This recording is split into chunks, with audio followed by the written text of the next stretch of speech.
네, 안녕하십니까. 제5차 원내 대책회의를 시작하겠습니다. 박찬대 당대표 직무대행의 발언으로 시작하겠습니다. 오늘부터 3일간 대정부 질문이 열립니다.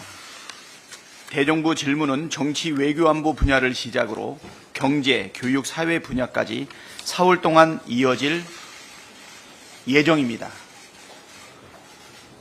여러 차례 말씀드린 것처럼 민생이 매우 어렵습니다. 그럼에도 정부는 마땅한 대책을 내놓지 않고 있습니다.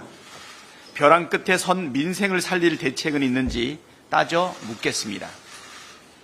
국민적 의혹이 나날이 증폭되고 있는 사안들에 대해서도 국민을 대신해 속 시원하게 따져 묻고 의혹을 해소할 수 있도록 최선을 다하겠습니다.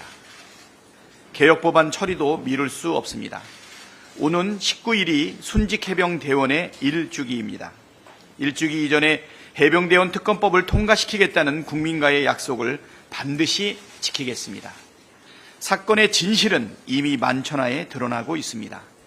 윤석열 대통령 부부와 대통령실이 임성근 사단장을 비호하려고 박정훈 대령에게 누명을 씌웠다는 정황들이 속속 나오고 있습니다.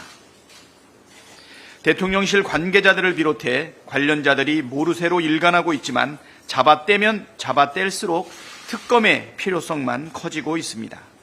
사실로 밝혀진다면 박근혜 최신술 이후 역대 최악의 국정농단입니다. 민주당은 해병대원 특검법과 아울러 국정조사로 진실을 밝히고 정의를 바로 세우겠습니다. 특검을 통해 생떼 같은 해병대원이 왜 억울하게 죽어야 했는지, 또 누가 이 사건을 은폐하고 조작했는지 명명백백 밝히고 책임자를 일벌백계하라는 국민의 명령을 기필코 수행하겠습니다.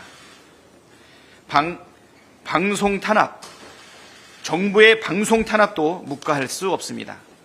지난주 우리 국민은 김홍일 방통위원장의 방송 장악 쿠데타 기도를 똑똑히 지켜보셨습니다. 공영방송을 정권의 나팔수 또는 꼭두각시로 만들려는 시대착오적 망상에 사로잡힌 윤석열 정권의 민낯을 똑똑히 목격했습니다. 민주당은 이들의 반헌법적, 반민주적 폭거를 결코 용납하지 않겠습니다. 방송 장악 쿠데타를 기도한 김홍일 방통위원장이 탄핵을 피하려고 꼼수 사퇴했습니다. 당당하게 쿠데타를 하더니 자신이 처벌받는 것은 무섭습니까? 그렇게 옹졸한 사람을 무엇을 믿고 방송장악 쿠데타를 벌였습니까? 사퇴를 해도 잘못이 사라지는 것이 아닙니다. 방송장악 쿠데타에 대해 반드시 죄를 묻겠습니다. 국민의힘이 개혁법안 처리를 방해하기 위해 필리버스터를 할 거라는 소리도 들립니다. 분명히 경고합니다. 행정부의 폭주를 견제할 생각은커녕 대통령 부부의 방탄에만 힘을 쏟는다면 국민이 용서하지 않을 것입니다. 국민을 대리하는 국회의원이 권력 눈치나 보며 민심을 배신한다면 국회의원 자격이 없습니다.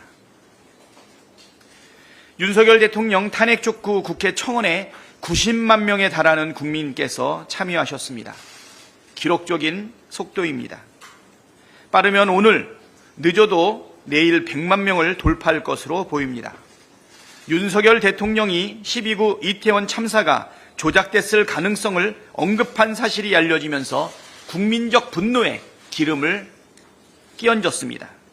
대통령실은 해당 발언이 왜곡됐다고 했다가 어제 열린 국회 운영위에서는 대통령이 그런 말을 아예 한 적이 없다고 말을 바꿨습니다. 하지만 우리 당 박홍근 전 원내대표가 당시 김진표 전 의장과의 통화 내용을 세세하게 기록한 메모가 존재합니다. 여기에 더해 탐사보도 매체인 뉴스버스 보도에 따르면 당시에 김진표 전 의장으로부터 해당 발언을 전해 들었다는 인사가 또 나타났습니다. 보도를 보면 아시겠지만 이 인사의 증언은 매우 구체적입니다. 대통령실 입장대로라면 이 메모와 증언도 조작됐다는 것입니까? 대통령실의 해명은 손바닥으로 하늘을 가리려는 시도에 불가합니다. 한나라의 대통령이 극우 유튜버가 떠드는 음모론에 심취해 국정을 운영했다는 충격적인 의혹인데 대충 거짓말로 둘러댈 사안이 아닙니다. 윤석열 대통령이 직접 입장을 밝혀야 합니다. 거짓말로 진실을 가리려고 하다가는 더 큰 화를 입게 될 것입니다. 민심의 바다는 배를 띄울 수도 있지만 뒤집을 수도 있다는 금주 민수의 금언을 되새기기 바랍니다. 다음은 진성준 정책위 의장의 발언이 있겠습니다.